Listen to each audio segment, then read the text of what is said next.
Should I buy a pizza screen with or without holes? That's a great question, because if you've seen a pizza screen, those of you who have never seen a pizza screen before, go on Amazon or Google search pizza screens, and you'll see that it's a round metal disc that looks like it's literally got a screen in front of it with all these small little diamond shaped holes. We use a pizza screen. I don't personally use this pizza screen a lot, but we see people use pizza screens because when we stretch out a dough, the pizza screen is a certain size. When you place the dough on top of that pizza screen, that dough is going to, or that pizza crust is going to go inside of the oven, and it will always stay that certain size.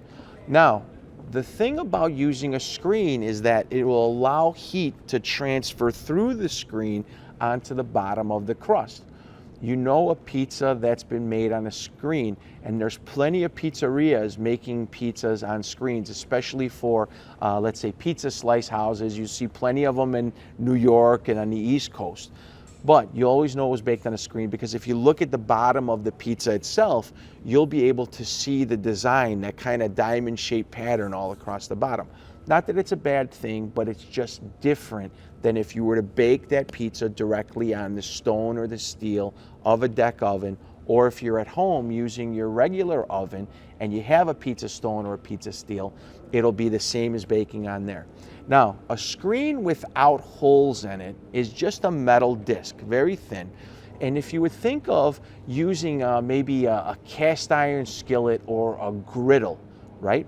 When you put that crust on top of that disc and it bakes inside of the oven, you're going to see very uniform browning on the bottom of that pizza crust.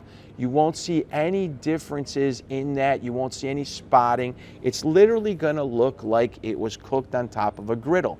We see sometimes non-perforated screens used for things like the famous tavern style or cracker crust, because historically those pizzas were baked on a metal deck.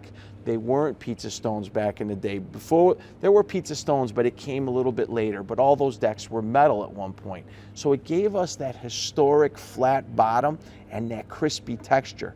This is also going to go into a much deeper answer when we start talking about pizza steels versus pizza stones.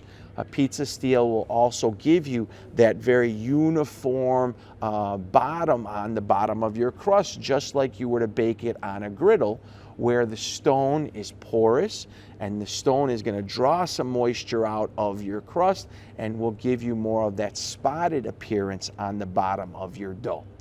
Hope that answers the question.